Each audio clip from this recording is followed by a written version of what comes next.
Elias, Iba.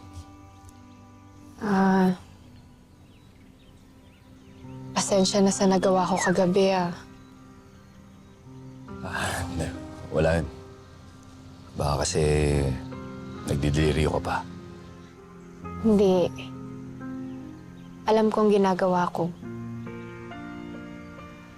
Pero naiintindihan ko naman kung hindi mo ko gusto. Iba, hindi sa ganun. Ang sa akin lang, pagkatapos sa lahat ng mga kinuwento mo sa akin tungkol sa pinagdaanan mo sa ibang lalaki, ayokong isipin mo na lahat ng lalaki ganun. Huwag kang mag-alala, Elias. Alam ko iba ka sa ibang lalaki. At hindi rin ako katulad ng mga ibang babae. Naiintindihan ko na may kailangan kang ibang gawin bilang si Black Rider.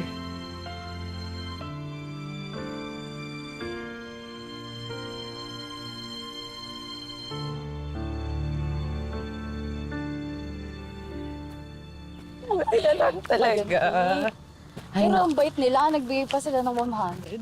Sa bagay. Pero dapat ginawa natin yung 150. Alam mo, madaya ka din. Pero bakit ko yan? Gusto ko yan. Sana ginawa na natin yung 150. Kasi Hirap din. sayang din yun, di ba? Oh. Mag-ingat ka dyan, baka maano ka. Ang dami kasing dumi. Kaya nga.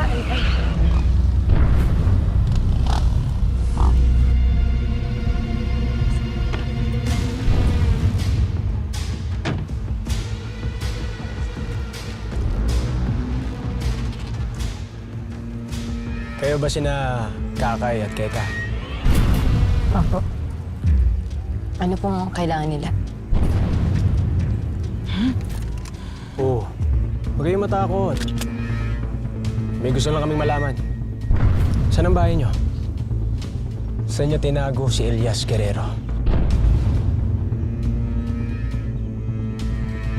Wala po kaming kilalang ganun. Wala pong nakapadpad na ganun.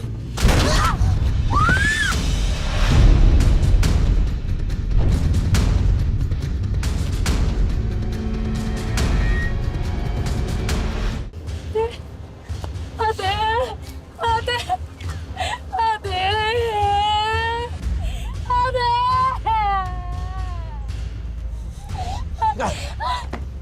Tayo!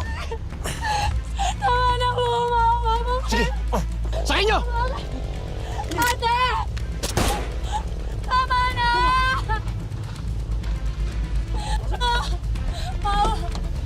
Maawa mo kayo sa... Ate! Ate! Pero maawa niyo na. Turo mo sa amin yung bahay niyo. Ate!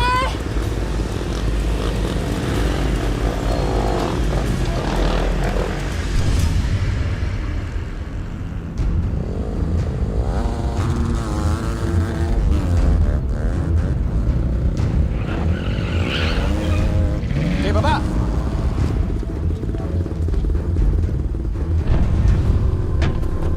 Dalihan niyo!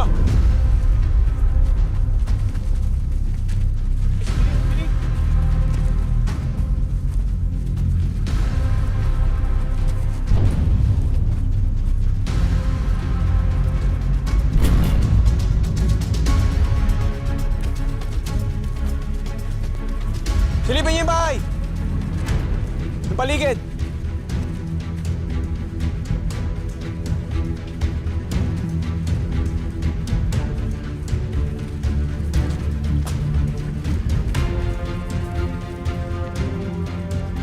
Boss, wala! Boss, wala dito!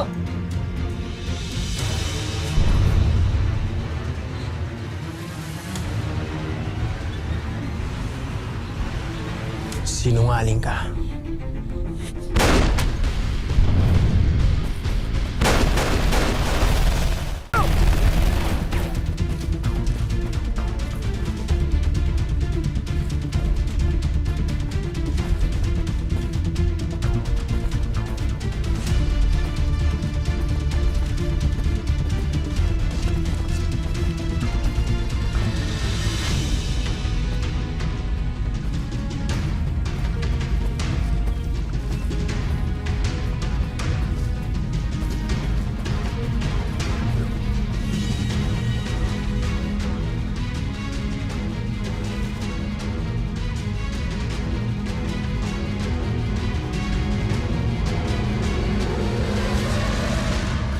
Hanapin nyo! Kayong dalawa doon! Yung tatlo doon! Kayo, tara! Saan niyo ako? Nimba, wag na wag kang aalis dito ha. Babalikan kita. Ha? Sige.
Inuubos mo yung tauhan ko.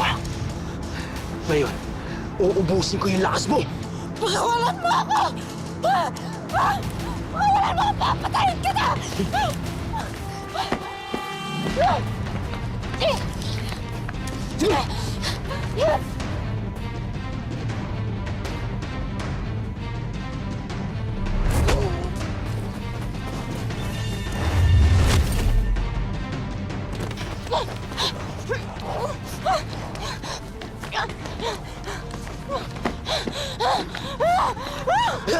Sige, laban! Yan ang gusto ko sa babae, lumalaban. Mas lalo akong ginagana. Baboy!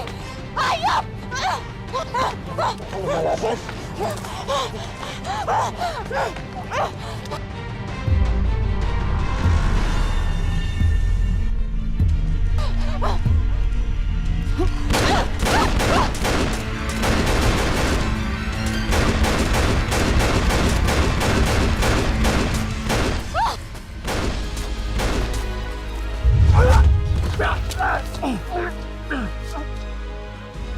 Tumaas ka na!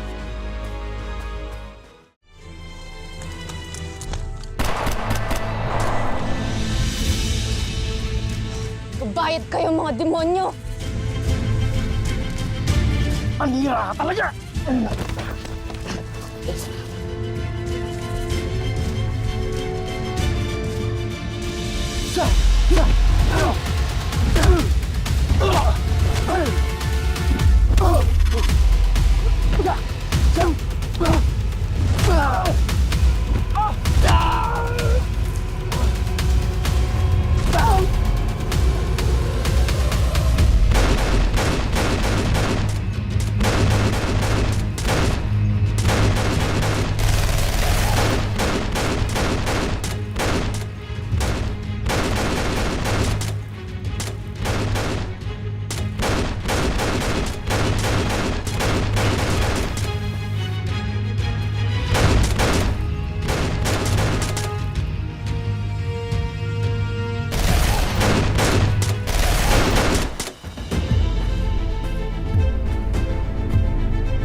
Akin na.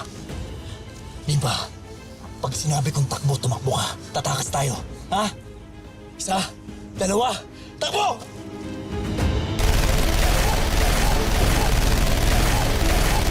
Takbo!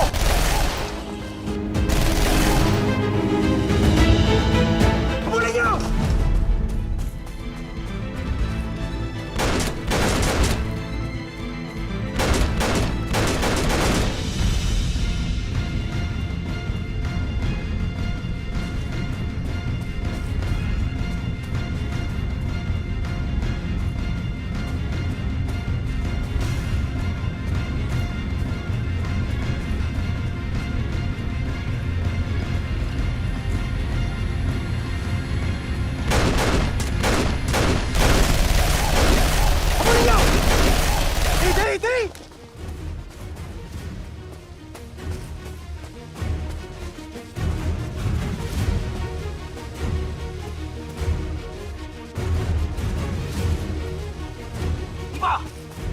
Dito!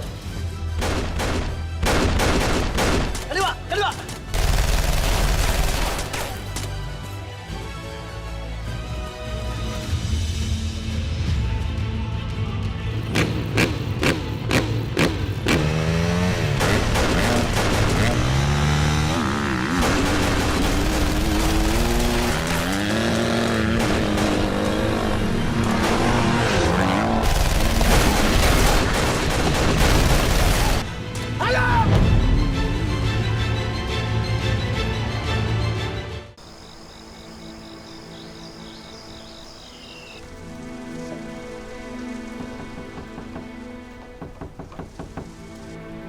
Sandali lang.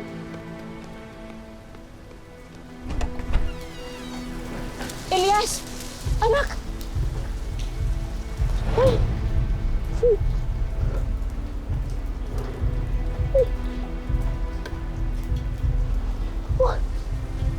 Basta kayo. Nifa.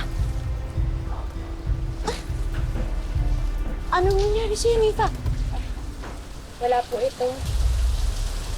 Sige, maiwan ko na po muna kayo sandali. Kausapin ko lang si Lolo. Elias, ano nangyari kay Nifa? Sabihin mo sa akin, ano nangyari sa kanya? Bakit parang may sugat si Nifa? Sabihin mo sa akin, ano pa nangyari, ha? Nag-aalala kami lahat para sa inyo. Ano nangyari?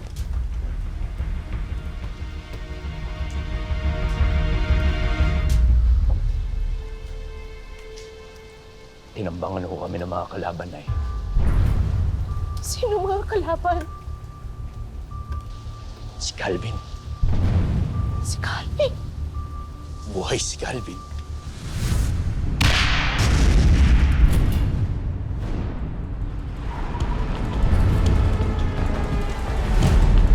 Elias Guerrero! Hindi pa tayo tapos! Calvin! Ano akala mo? Patay na ako? Ha? Bilisan mo na! Tapusin mo na! Ayaw mo!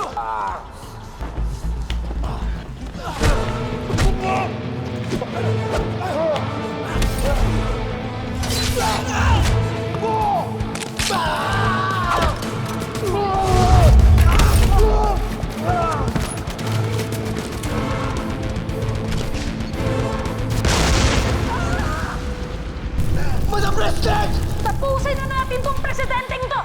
Wag!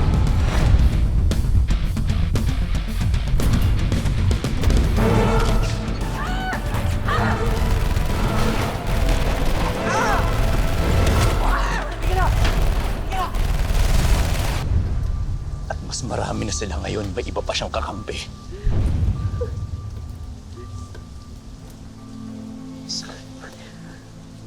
Nay.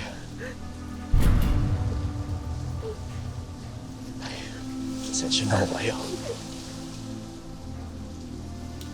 Pero alam ko na hanggat nabubuhay ako,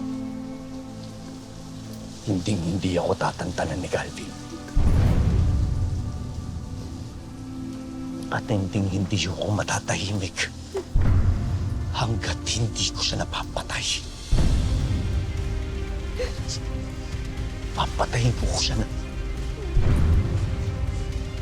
Dahil hindi pa tapos ang laban ko.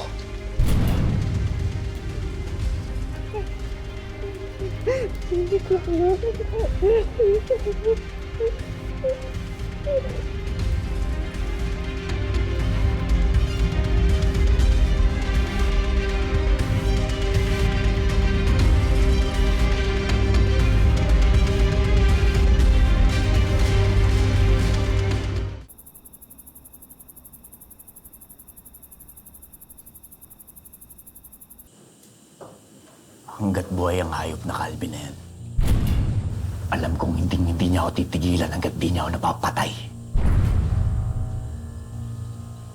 Pero brother, sigurado ka bang ikaw yung pakay ni Calvin? At nadamay lang si Madam President at VP Rosales? May kutob ako si na Madam President talaga pakay nila. Pero bakit kaya mga brother? At ano ba ang kinalaman ni Madam President at ni VP Rosales? Teka lang nga, di ba nga laging sinasabi ni Madam President sa speech na hindi siya titigil hanggang di niya natutugis ang sindikato dito sa bansa? Baka yun, kaya tinuluyan siya. Malamang. Tsaka siguro kaya dinami niya si VP Rosales kasi alam niyang magka-partido ito sa politics eh. Ganun pala yun, no? So kung makukumatos ang presidente at wala nang vice-presidente, ang susunod na magiging leader ng bansa ay ang Senate President. At, eto pa, ano kayang pakiramdam ni Senator Villam? Na ngayon, dating senador siya, pagising niya, bigla na siyang presidente ng Pilipinas. Uy! Ano ka ba? Hindi na basta-basta biro to, ha? Sorry. Naninira ka pa eh. Babalik ko na.